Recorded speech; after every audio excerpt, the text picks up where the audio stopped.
Novembro de 2024. Donald Trump é eleito o novo presidente dos Estados Unidos.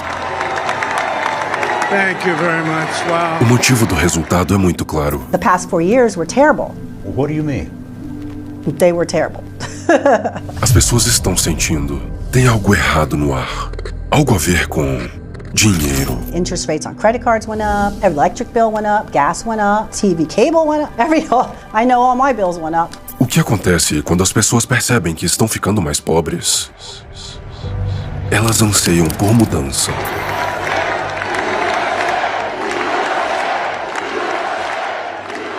Esse não é apenas um grito de esperança, mas também um reflexo do desespero. Terras, ações, títulos públicos, imóveis. Nada mais consegue preservar o valor do dinheiro. Pela primeira vez, o povo começa a perder a confiança naquilo que gerou o sonho americano, o sistema financeiro. E, é claro, todo bom político conhece as regras do jogo. Vence aquele que promete o que o povo quer. But for too long, our government has violated the cardinal rule that every Bitcoiner knows by heart. Never sell your Bitcoin, right? O que ninguém esperava era que essa eleição seria o gatilho para desencadear um movimento sem volta. Uma mudança que começa não pelas ações de algum político, mas pela própria vontade do povo. Bitcoin, por exemplo, disparou. Bitcoin is sitting at new highs above 82,000. Now, Bitcoin topping $82,000 this morning. Bitcoin getting above 82,000 US dollars per coin, up more than 90% year to date.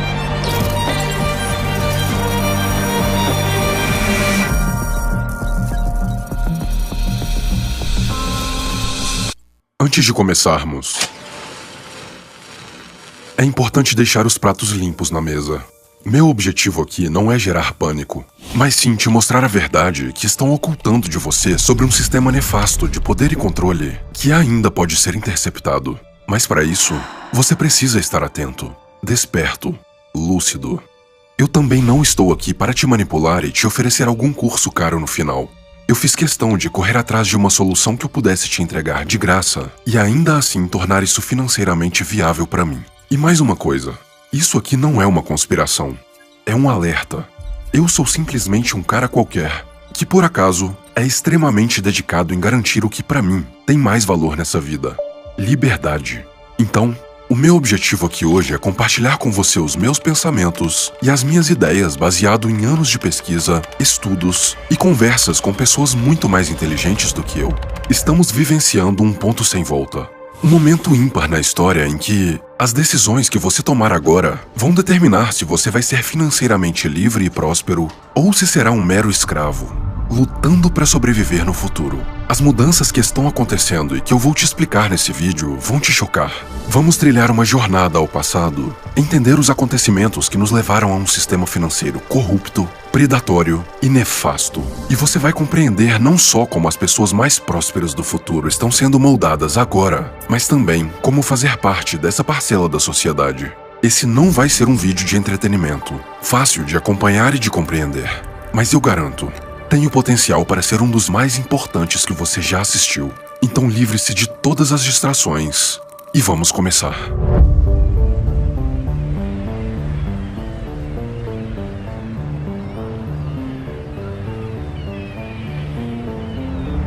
Nova York, século XX. Estamos em uma era em que o dinheiro tinha um peso literal. Aqui, cada moeda carrega um valor real, tangível, lastreado por algo que a humanidade usa desde os primórdios para metrificar e transferir valor: ouro. Após séculos de escambo e meios de troca fracassados, o mundo finalmente percebeu que precisava de uma métrica universal para facilitar o comércio internacional. Uma que tivesse 3 características: durabilidade, divisibilidade e raridade. O ouro tinha todas elas. As maiores economias do mundo se alinharam, estabelecendo uma paridade direta entre sua moeda e uma quantidade específica de ouro. Esse sistema ficou conhecido como o padrão ouro. Funcionava assim: imagine que você tem uma pequena fortuna em moedas de ouro. Por segurança, você guarda isso em um banco. Em troca, o banco te dá um pedaço de papel. Essa era a moeda corrente. Uma espécie de vale-ouro que podia ser trocado não só por bens e serviços, como também pela quantidade equivalente em ouro. E esse é o ponto-chave que fez dessa a época mais próspera da humanidade: a conversibilidade. Cada moeda em circulação correspondia exatamente a uma quantidade de ouro em reserva. Isso significa que a única forma de aumentar a quantidade de papel-moeda em circulação era tornar o país mais rico através da produtividade. Quanto mais valor a população de um país conseguia gerar, mais ouro fluía para suas reservas e mais papel-moeda poderia ser emitido pelos bancos. A balança comercial era um mecanismo automático perfeito. Se um país apresentasse superávit comercial, acumulava ouro, aumentando a base monetária e, consequentemente, os preços de produtos dentro do país. Isso tornava seus produtos menos competitivos no exterior, o que, por sua vez, reduzia o superávit, equilibrando assim a riqueza global. Por outro lado, se um país tivesse um déficit, teria de exportar ouro, diminuindo sua oferta monetária e tornando seus produtos mais competitivos internacionalmente. Então, o que tínhamos era um sistema que não só trazia estabilidade, mas que também recompensava a produtividade. O resultado disso era o auge de uma civilização. Literalmente, uma época de ouro.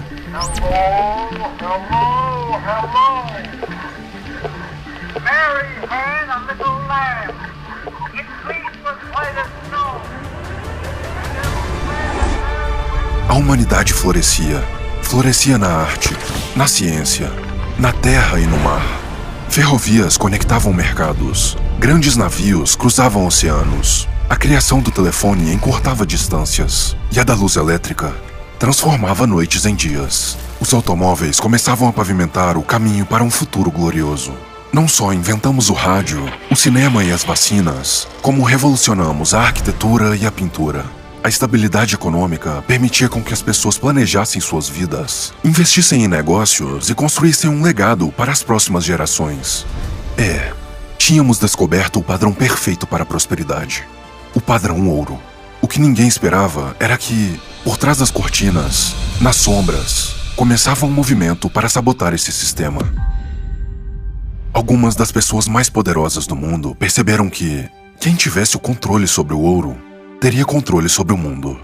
Mas para isso, o sistema atual precisaria ser superado. Foi então que algo começou a ser tramado. Um pequeno grupo de homens estava prestes a arquitetar o maior golpe da história. Um plano que mudaria para sempre o futuro da economia global.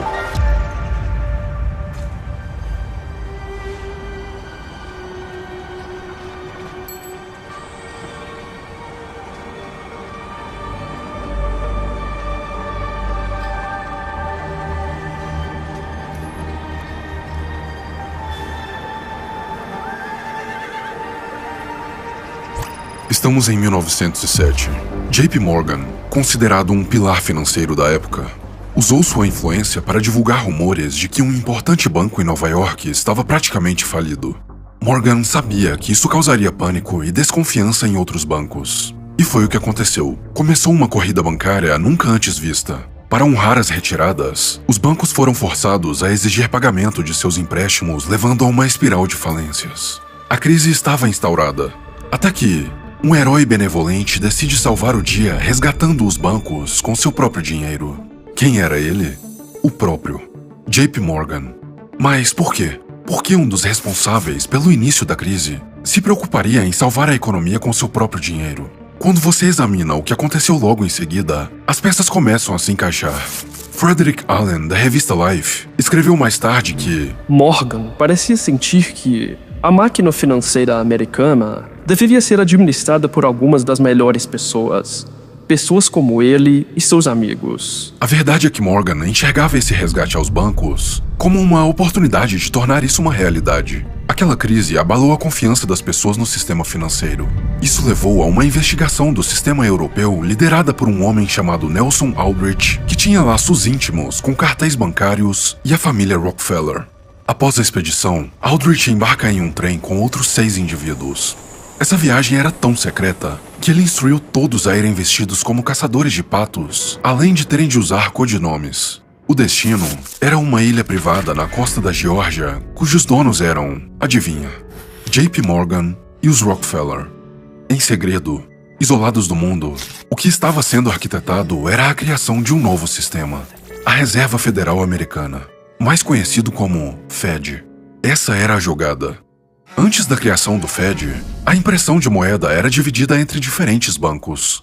Mas agora, todo o sistema era centralizado em uma única entidade, controlada pelos mesmos homens que participaram da reunião secreta na Ilha Jekyll.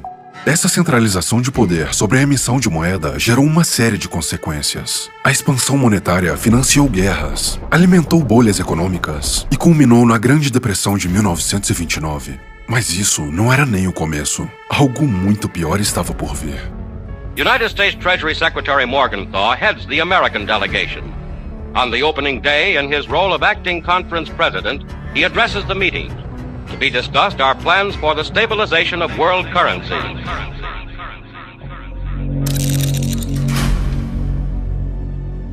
Estamos em 1944, no auge da Segunda Guerra Mundial. Representantes de 44 países se reúnem em Bretton Woods para traçar os rumos da economia global. O resultado? O Acordo de Bretton Woods. Um sistema que estabelecia que todas as moedas agora seriam lastreadas ao dólar americano, que por sua vez seria lastreado em ouro. Money is a medium of exchange, and the way it has evolved is that it's always something of intrinsic value until the modern age, when the politicians say, well, we don't need anything of intrinsic value anymore. Governments have a right to declare something of no value to be money, and you must accept it. That's really the problem, and it's still the problem today. Veja bem, o ouro continuava sendo o ativo de real valor, escasso, divisível e durável. Mas, pouco a pouco, os pedaços de papel que deveriam servir como meros intermediários foram ganhando protagonismo e sendo tratados como se tivessem valor próprio. O Acordo de Bretton Woods consolidou o dólar como uma reserva de valor global. O objetivo dos países passou a ser acumular dólar, enquanto os Estados Unidos acumulavam uma reserva inimaginável de ouro. É aí que está o grande problema. Porque o mundo aceitava dólares como se fosse ouro. Ah, virou um novo ouro. E os Estados Unidos poderiam imprimir dólares. Através do Fed, os Estados Unidos tinham um superpoder, o de imprimir dinheiro livremente. E foi isso que eles fizeram.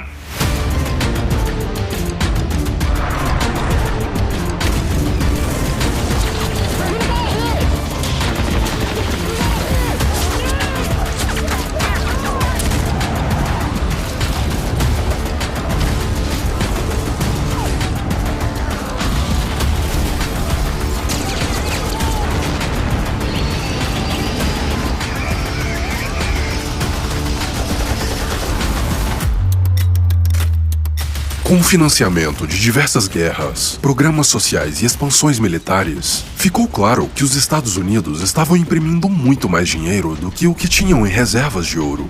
Pouco a pouco, o mundo começou a perceber que algo não estava certo. Foi então que começou uma espécie de corrida bancária governamental. Os países começaram a exigir a conversão de seus dólares em ouro. O sistema estava ficando insustentável. E o governo americano sabia que se não tomasse medidas drásticas, iria colapsar. Então, chegou o momento. 15 de agosto de 1971. O dia em que o mundo seria condenado a uma era de dívida, controle e miséria. I have directed the Secretary of the Treasury to take the action necessary to defend the dollar against the speculators. I have directed Secretary Connally to suspend temporarily the convertibility of the dollar into gold or other reserve assets, except in amounts and conditions determined to be in the interest of monetary stability and in the best interest of the United States.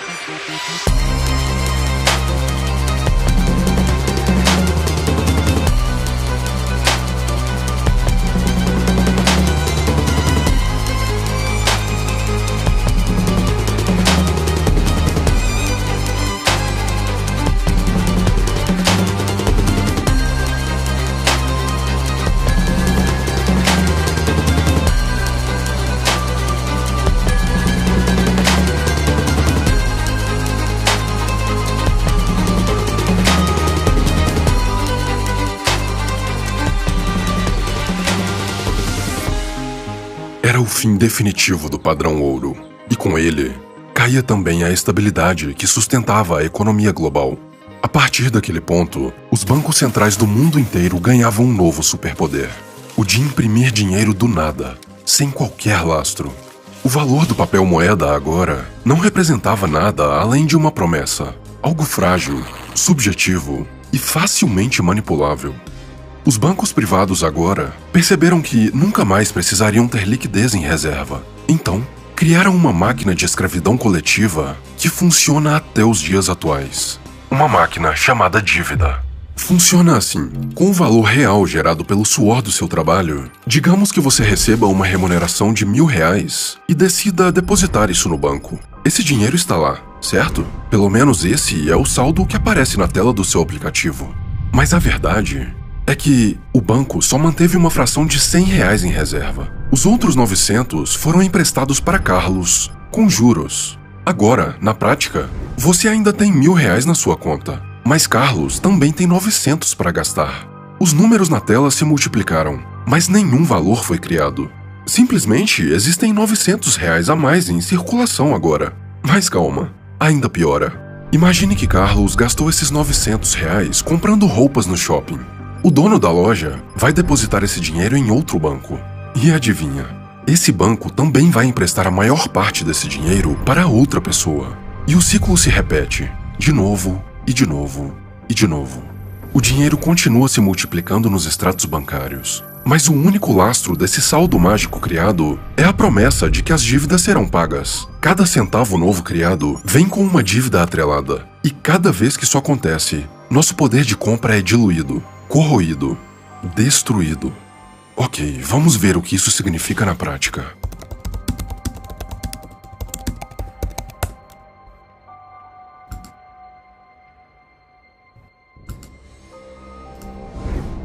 O preço do ouro disparou a partir de 1971, o exato ponto em que Nixon fez aquele anúncio.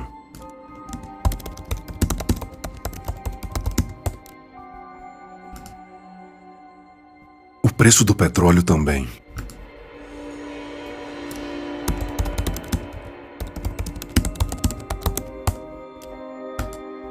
A dívida americana atingiu patamares astronômicos.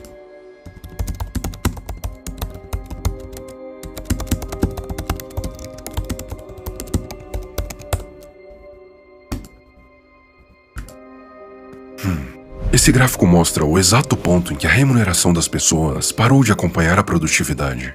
Que coincidência! 1971. Isso explica muita coisa. Veja bem, na década de 70, um fazendeiro era capaz de alimentar 4 pessoas. Mas nos dias atuais, o fazendeiro médio alimenta cerca de 155 pessoas. Um aumento de 38 vezes em produtividade. Mas então, por que o preço dos alimentos nunca parou de subir? A resposta é simples. Existe um parasita sugando sua energia vital constantemente. Um parasita chamado Estado. E é aí que você percebe. Você nunca teve chance. Desde o começo, esse jogo foi manipulado. Enquanto você luta para conquistar um futuro melhor, há um sistema silenciosamente roubando o fruto do seu esforço. Um sistema feito para te empobrecer sem que você perceba, drenando sua energia para sustentar um ciclo interminável de guerras, dívidas e controle. Você é forçado a carregar o peso de um jogo que, desde o início, foi feito para te manter submisso. Mas o que esses filhos da mãe não esperavam era que, no momento mais sombrio, alguém estaria arquitetando o que para eles seria o pior pesadelo.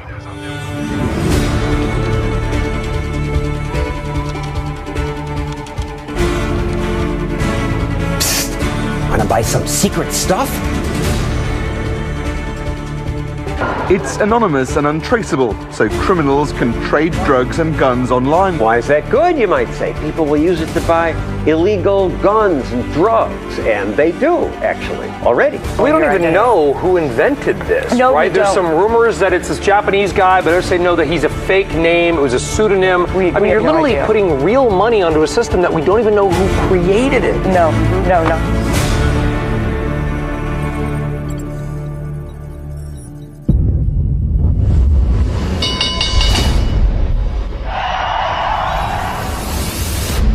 The American financial system is rocked to its foundation as top Wall Street institutions topple under a mountain of debt. When you step back for just a moment and consider the events of the last few days, it is truly unbelievable.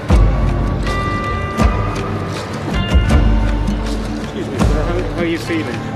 How do you think? 2008. A economia dos Estados Unidos entra em colapso e expõe a fragilidade do sistema econômico global. Famílias perdem tudo. Governos socorrem os bancos, não as pessoas. E uma verdade amarga começa a ficar evidente. O sistema financeiro é um castelo de cartas. Um jogo manipulado em que as regras sempre favorecem os mesmos jogadores. O sentimento do mundo era de impotência. Então, alguém decidiu reescrever as regras do jogo. Em outubro daquele ano, um manifesto foi publicado em um fórum anônimo. Começava assim: estou trabalhando em um novo sistema de dinheiro eletrônico completamente descentralizado. Quem assinava a publicação não tinha um rosto, nem mesmo história, apenas um nome. Satoshi Nakamoto. Satoshi Nakamoto. Satoshi Nakamoto. Satoshi Nakamoto. Satoshi Nakamoto. Assim, do nada, surge um nome que jamais seria esquecido pela história. Satoshi parecia ter um único objetivo: criar algo que pudesse libertar as pessoas de um sistema financeiro corrompido. Por 2 anos, ele trabalhou no projeto, publicou textos e respondeu perguntas em fóruns explicando o funcionamento de sua criação. Até que, em 3 de janeiro de 2009, sua obra-prima é ativada. Um novo sistema financeiro capaz de eliminar bancos, governos ou intermediários de uma transação. No primeiro bloco de dados desse sistema, havia uma mensagem criptografada. The Times, 3 de janeiro de 2009. Ministro da Economia à beira de um segundo resgate aos bancos. Uma crítica direta à impressão de moeda que salvava bancos às custas do povo. Era um recado claro. O que estava começando naquele dia era uma revolução. Mas é claro, ele sabia que aquela criação não poderia depender de líderes ou de figuras de autoridade. O controle precisava ser entregue à comunidade. Então ele deixou o maior presente que poderíamos ter recebido: a sua ausência.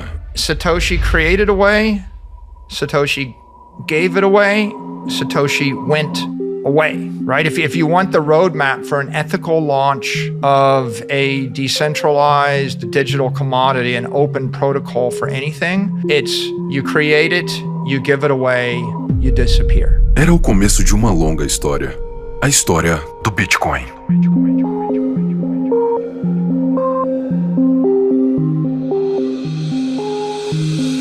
Can you please explain it to me from the beginning? What's Bitcoin? Sure. Bitcoin é a única propriedade privada real que nós temos atualmente. Qualquer outra coisa pode ser atacada pelo Estado. Única propriedade privada absoluta que você tem. Bitcoin é um dinheiro que ninguém vai tirar de você e que você pode armazenar da forma que você achar melhor. Só que, consequentemente, você vai ser responsável por tudo. Soberania tem um custo, que é a responsabilidade. É basicamente soberania pura, né? É a primeira forma de propriedade privada que realmente é soberana. No sistema tradicional, se você quer enviar dinheiro para alguém, é necessário um intermediário garantindo a legitimidade da transação. Um banco. O Bitcoin basicamente elimina esse intermediário da equação. Esse dinheiro é seu, soberanamente seu. Somente com Bitcoin você pode ser o seu próprio banco, né? Ele é o único mecanismo tecnológico para a liberdade que nós temos hoje. Funciona assim. As transações são feitas em uma rede chamada blockchain. Pense nela como um livro-caixa que anota todas as transações feitas na história do Bitcoin. Esse livro é público e está espalhado pelo mundo. Para adicionar uma nova transação ao livro, os computadores conectados à rede precisam concordar com a validade da operação. É como se você tivesse milhões de testemunhas verificando que o saldo que sai da sua carteira será adicionado ao balanço de quem está recebendo a transação. Eu não tenho que pedir permissão para ninguém de como, que horas, quanto que eu devo usar o meu dinheiro. Não tem limite de transferência, não tem limite por horário, como a gente já tem no Pix, né? Você consegue verificar tudo. O protocolo é público, o protocolo é auditável. Então você não precisa confiar em mim, você não precisa confiar em ninguém. Milhares de computadores ao redor do mundo competem para resolver problemas matemáticos complexos que são liberados na rede a cada 10 minutos. O primeiro a conseguir resolver o quebra-cabeças adiciona um novo bloco de transação ao livro-caixa e recebe sua recompensa em Bitcoin. Mas essa recompensa não é infinita. Ao longo de toda a história, só existirão 21 milhões de unidades de Bitcoins. Essa é uma característica contrária ao que fez com que o dinheiro governamental se tornasse um lixo sem valor: a escassez. O Bitcoin foi a descoberta da escassez digital. Não tem mais como replicar isso. E também ele foi ali a criação da escassez absoluta. Nada é melhor do que uma moeda com uma escassez absoluta. Enquanto o mundo ainda ignorava o Bitcoin, um Uma das transações mais emblemáticas da história estava prestes a ser feita. Honestly thought it would be really cool if I could say, hey, I just traded this, open source internet money for a real world good. And I thought, what better thing than food? Naquele dia, esse cara fez história. I just posted on the forum. I said, if anybody's interested, I'm offering 10,000 Bitcoins in exchange for some pizza. And somebody there said, hey, I'll take you up on that offer. So I sent him the 10,000 Bitcoin. I said, okay, here it is. I'm waiting for my pizza. And, he phoned it in, he paid with his credit card, and the pizza showed up at my door. Aquela foi a primeira vez que o Bitcoin foi utilizado como dinheiro. Uma transação que ficou marcada na história como o Bitcoin Pizza Day. Eu sei, esse cara comprou uma pizza pagando o que hoje seria equivalente a $1 bilhão. Mas, bom... Well, somebody had to start it off. Aquela transação foi um marco na história. Era a prova concreta de que o Bitcoin poderia ser usado como dinheiro de verdade. Era algo muito novo, tecnológico demais para ser compreendido, revolucionário demais para ser ignorado. Então, aquilo chamou a atenção de um grupo específico de pessoas. Visionários, curiosos e, é claro, nerds.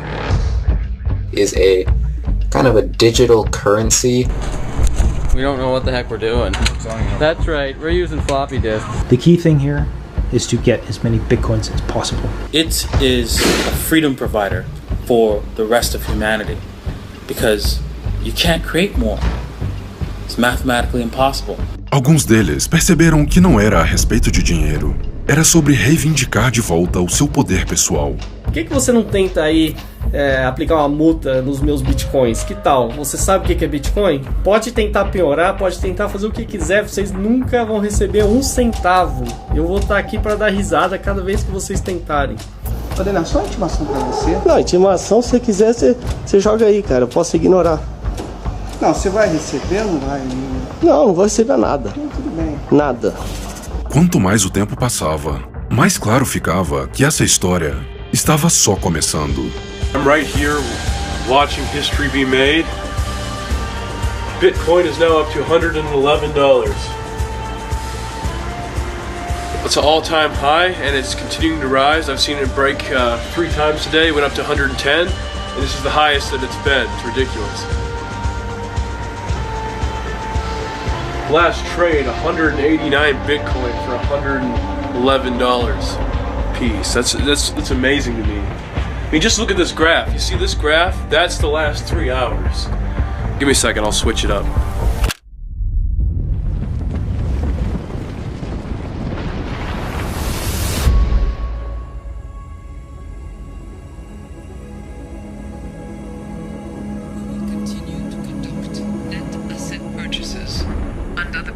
Emergency Purchase Program with a total envelope of 1,800 billion euros. Senate Democrats have just released the text of their $3.5 trillion budget resolution. All the central banks around the world printed tons and tons of money. Why are housing prices going crazy? And why are food prices going crazy? Well, it's inflation.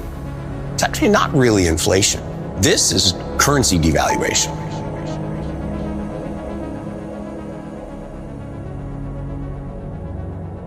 Em 2024, após uma crise sanitária de escala global, o mundo nunca mais foi o mesmo. Governos do mundo inteiro cederam à tentação de beber cada vez mais de um cálice doce, mais venenoso.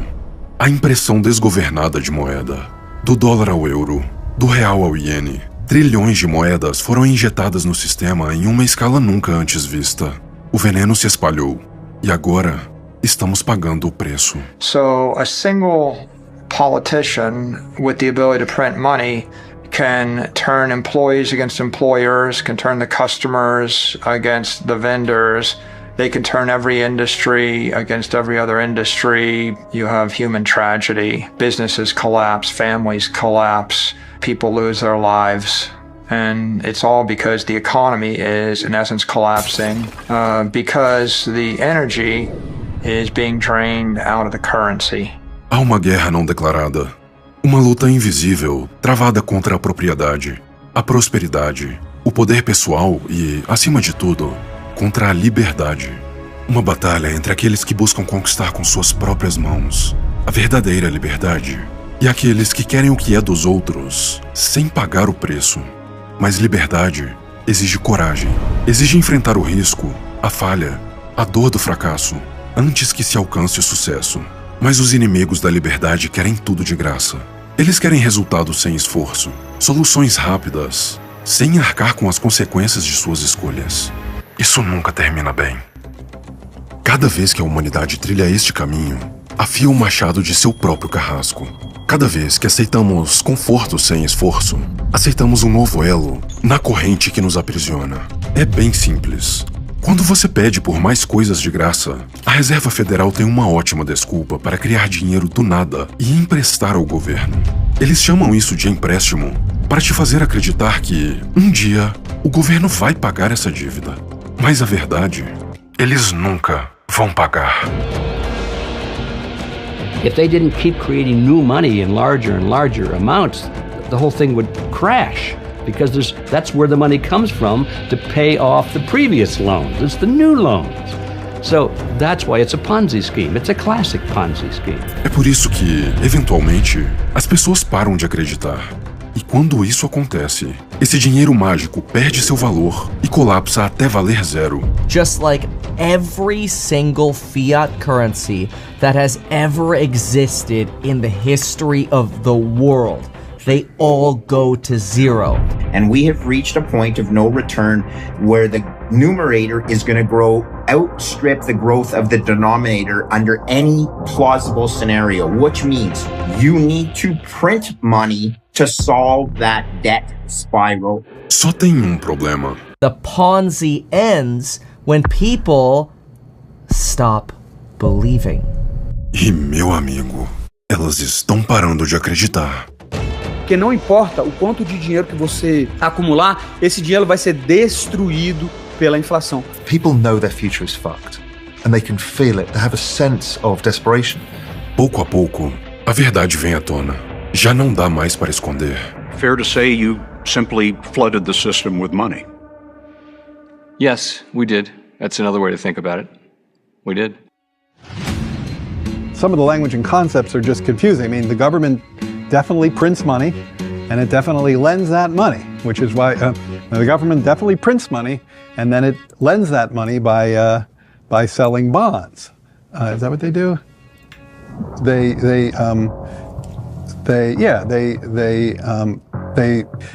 So.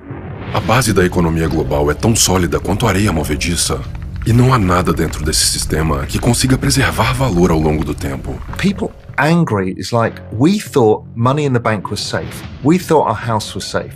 We thought the system was there for us. And suddenly they all wake up and realize the system was not there for them. E quando as massas começam a entender o que está em jogo, só existe um destino possível: caos. A hiperinflação tá chegando de novo. É provável da gente ver de novo corrida aos bancos. This is far from typical. I think this is the end game. I think what we're experiencing now are the pains of the 40-year experiment in fiat currency coming to an end. And it is an absolute failure, not only for America, but for the entire world. Os sinais estão claros. A maior bolha financeira da história está por um fio. E a questão já não é mais a respeito de se o colapso vai acontecer. É a respeito de quando ele vai acontecer. Mas há outro lado da história sendo escrito. Um lado que apenas os mais atentos estão enxergando.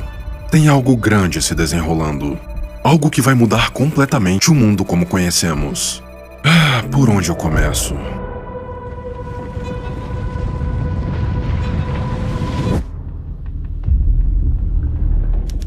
13 de julho de 2024, Butler, Pensilvânia. O candidato a presidente Donald Trump discursa em um comício. Faltam apenas 4 meses para a eleição mais importante da história moderna. O que está em jogo é o futuro da humanidade. Trump está só começando seu discurso quando tiros são disparados. Take a look at what happened.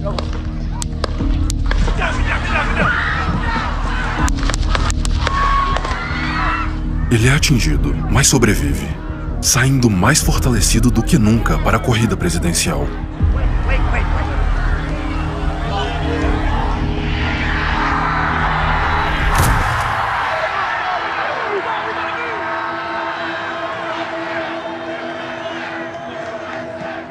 Trump ainda não sabe, mas esse é o evento que dá início a um movimento que mudará para sempre a forma como a humanidade lida com o dinheiro. Enquanto isso, as pessoas estão percebendo que o dinheiro está perdendo valor. E é rápido. Todas as classes de ativos estão derretendo, e tem um motivo para isso. Nos últimos 14 anos, os governos abusaram tanto da impressão de dinheiro que a palavra investimento mudou seu significado. Praticamente qualquer coisa em que você tenha alocado seu dinheiro nesse período te fez perder poder de compra. E lembre-se, não importa os números na tela, o que importa é o quanto você pode comprar com aquele dinheiro. Porque a renda fixa não existe. Existe perda fixa. O problema não é só o dinheiro perdendo valor. Existe um mecanismo ainda mais desumano que causa um impacto devastador aos mais pobres. Isso é chamado de efeito Cantillon. Funciona assim. Quando novos trilhões são criados, esse dinheiro é injetado na economia pelos bolsos dos amigos do governo.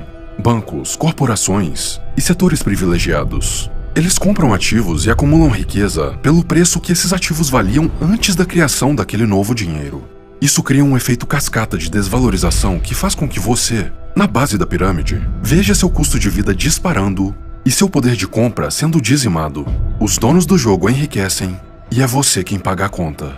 E quando você percebe que este é um jogo em que o dono da mesa manipula as regras a seu favor, entende que a única forma de vencer é deixando de jogar esse jogo. Cada vez mais, as pessoas estão percebendo essa verdade. E é por isso que tem um ativo que vem consistentemente superando todos os outros. Você sabe do que eu tô falando.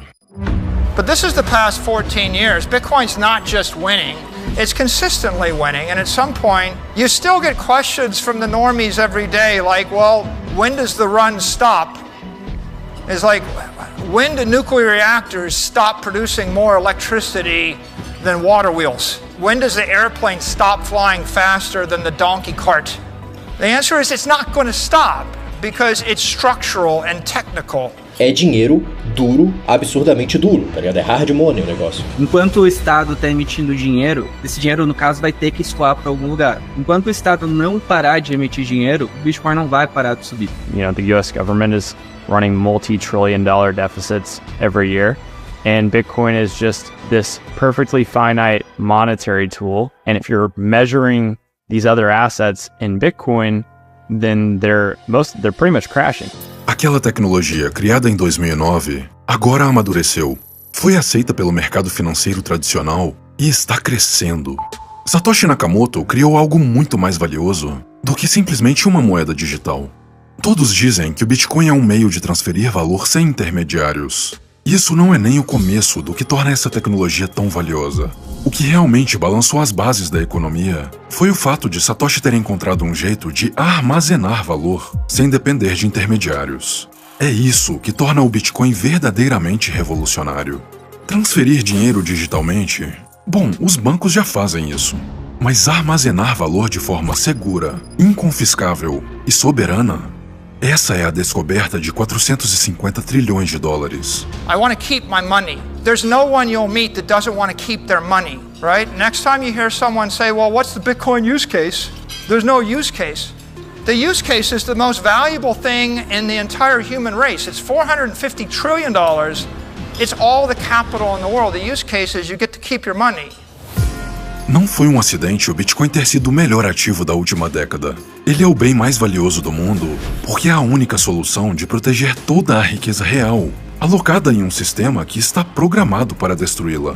É a ponte que transforma a riqueza física em valor digital indestrutível. And that makes it digital capital. Not digital currency, digital capital. Everyone that's a hater, everyone that's skeptic, like, oh, it's a digital currency, it won't work. Well, that's because you decided to define it as the wrong thing. Yes, it's not a currency, right?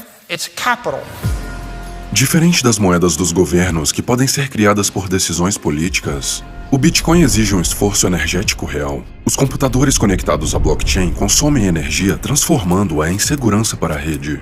Cada unidade do Bitcoin em circulação representa diretamente o esforço energético gasto para protegê-lo. Essa dinâmica é chamada de prova de trabalho. É por isso que o Bitcoin não pode ser falsificado ou manipulado.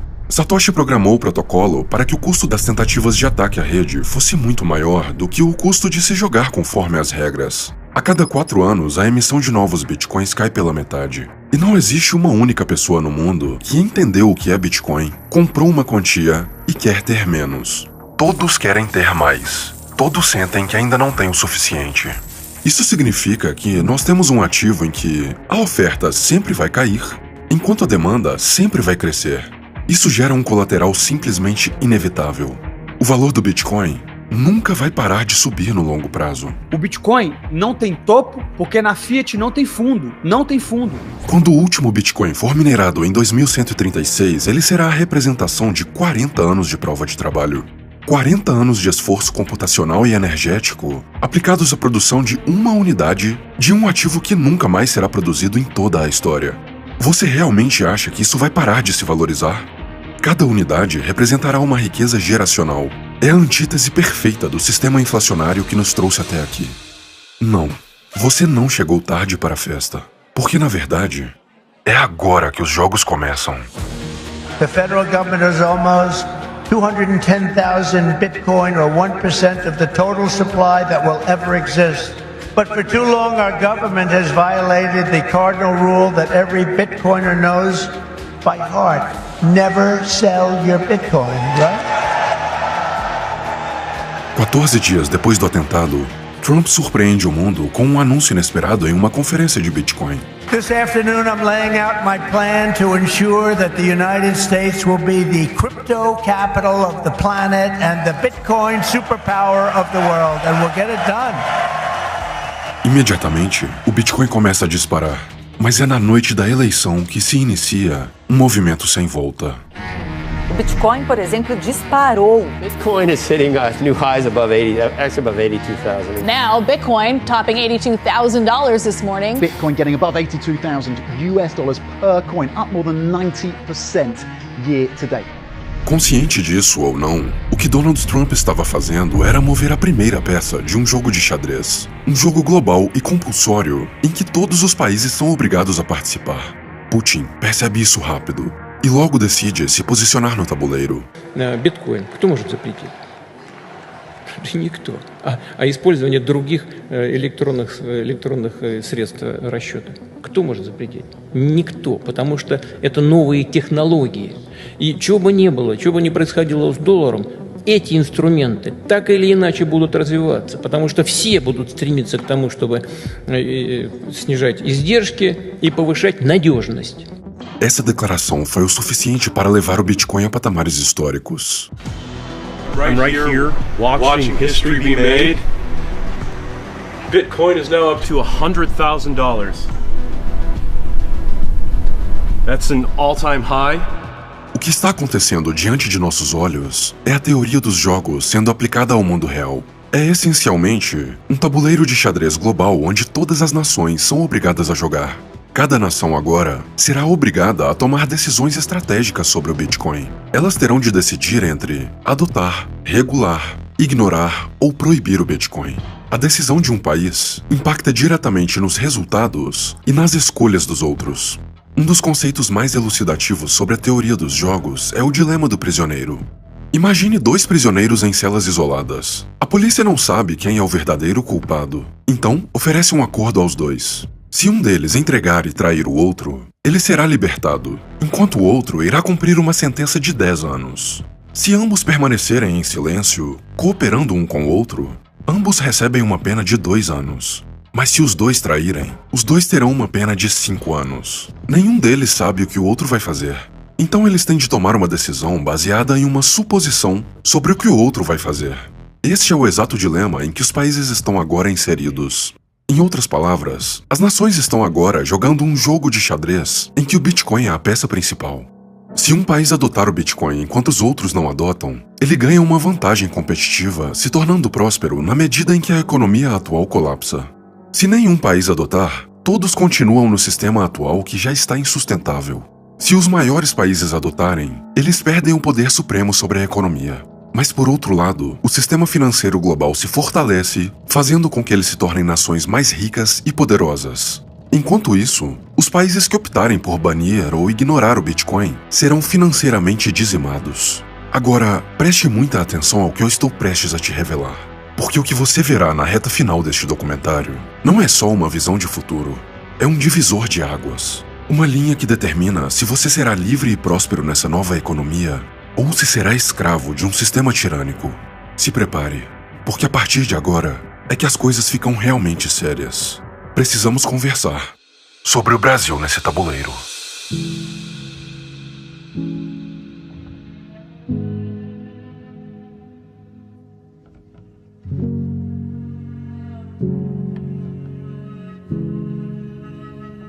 Brasil, a terra da abundância negada.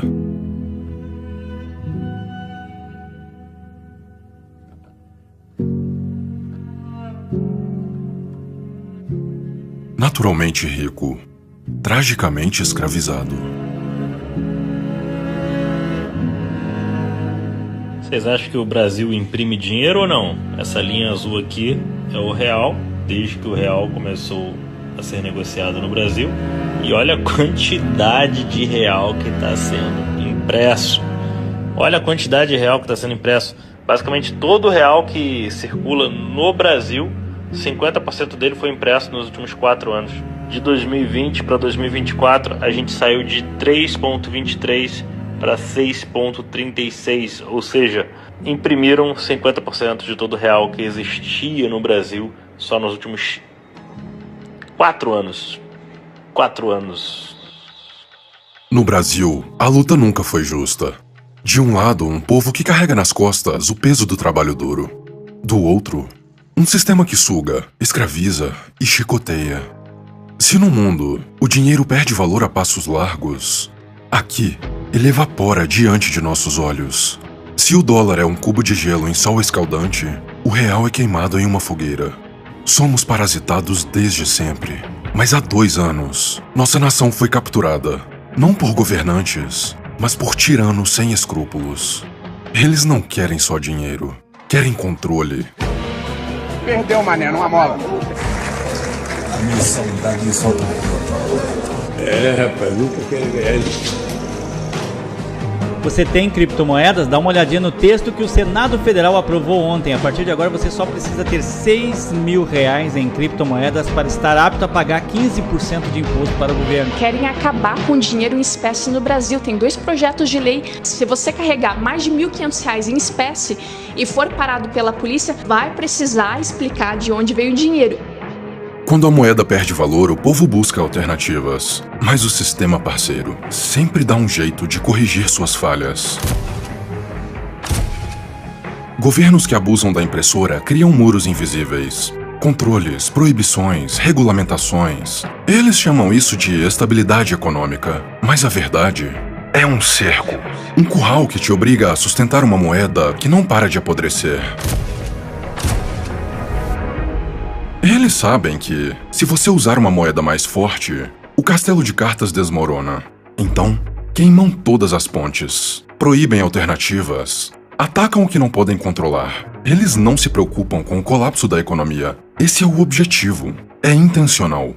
Para eles, a verdadeira ameaça é o momento em que você percebe que não precisa mais deles. Já está bem claro qual será a posição do Brasil no tabuleiro. E quando você percebe que está num país onde o Bitcoin não será adotado, entende também o motivo de, desde 2022, as corretoras obrigarem todos os usuários a entregarem seus dados, seus documentos e sua biometria facial. Isso é uma preparação. O sistema chamado Know Your Customer permite ao governo saber exatamente quem você é, quanto você tem e para quais carteiras de Bitcoin você transaciona. E uma vez que isso é feito, você está no radar. Vou apertar aqui para vocês verem a mágica acontecer. Olha isso aqui, presta atenção. O ponto central aqui é a carteira que eu coloquei, é o 0xA6. Essa é a carteira que a gente tá vendo. E aqui ela tá mostrando todos os locais que essa carteira aqui interagiu. Que olha o tanto de transação que essa carteira fez, olha o tanto de carteira que ela interagiu. Inclusive tem algumas que eu já consigo saber de quem é. Quando a moeda não suportar e você tentar se proteger, será simples te impedir de escapar e fechar todas as portas para o Bitcoin. É claro que, uma vez na sua carteira, ninguém pode tirar de você os Bitcoins que você guardou. Essa é uma das principais características pelas quais o ativo tem valor. Mas a verdade é que eles não precisam confiscar seus Bitcoins diretamente. Basta saberem o quanto você tem, e você vai vender por conta própria. Alguns países já começaram a implementar uma política de taxação por ganhos de capital não realizado. É basicamente um sistema de expropriação em que o governo avalia seu patrimônio anualmente e cobra impostos pela valorização, independente se você vendeu ou não. E não seja inocente. O Brasil vai copiar essa política. Mas antes, estão terminando de amarrar as pontas soltas.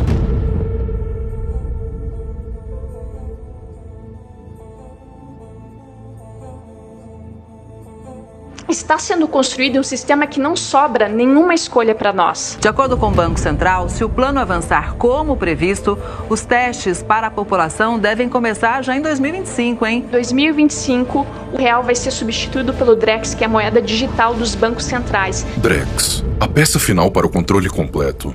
Uma tecnologia criada pelo governo em resposta ao Bitcoin.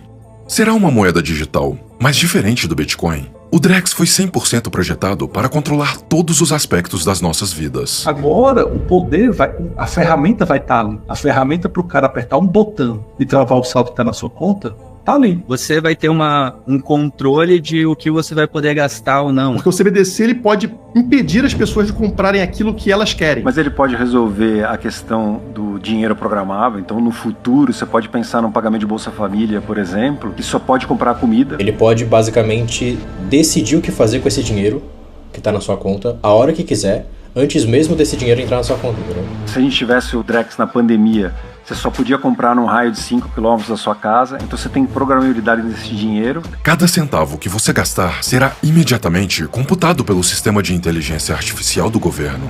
Isso vai permitir com que seu perfil seja traçado e rastreado. Cara, isso é um caos.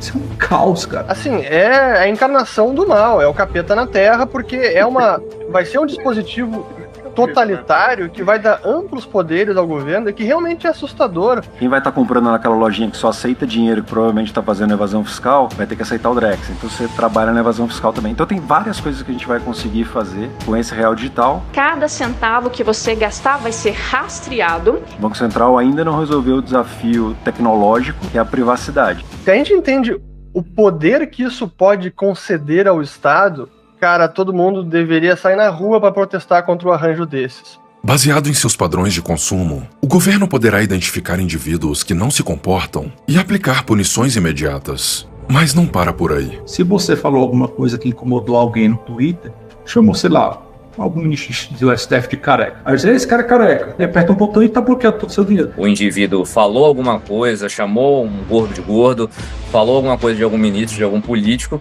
e agora ele basicamente está restrito de poder usar aquele dinheiro inteiro. E eles vão usar essa tecnologia para controlar as pessoas e para acusar. É totalmente arbitrário. O governo poderá programar uma série de itens e ativos proibidos pelo sistema, e a moeda automaticamente não só bloqueará a compra daquele item, como também enviará um alerta de atividade suspeita ao sistema. Então, se o Estado tiver o interesse de proibir você de ter acesso a uma moeda que te proteja do próprio Estado, ele vai conseguir. É o tipo de poder que nenhum Estado deveria ter, nenhum grupo de pessoas deveria ter. Vai ser a opressão total, o controle financeiro de cada aspecto da sua vida. O seu dinheiro vai ter uma validade. Você obrigatoriamente precisa gastar esse seu dinheiro dentro de 1 mês ou 2 meses. Isso é cruel. E se eles tiverem a possibilidade de capturar o seu dinheiro, como eles vão fazer com o Drex, acabou. É um controle absoluto sobre a vida das pessoas. Cara, a única alternativa realmente de liberdade, autonomia e independência vai ser o Bitcoin. O tempo está se esgotando. Estamos em um ponto da história em que as decisões que tomarmos agora definirão se seremos livres e soberanos